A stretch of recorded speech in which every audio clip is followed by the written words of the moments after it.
Welcome back, and we're continuing the news.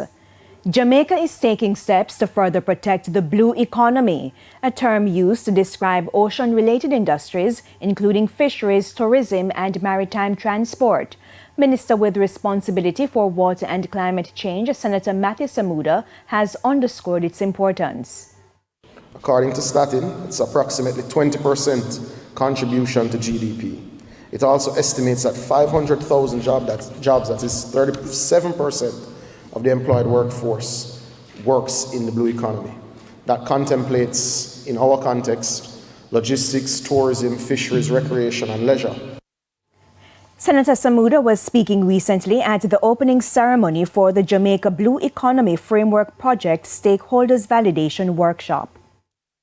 The Jamaica Blue Economy Framework Project is being undertaken with grant resources from the World Bank through ProBlue Trust Fund. The project aims to create an enabling environment for further development of Jamaica's blue economy and promote sustainable use and management of its ocean and marine resources.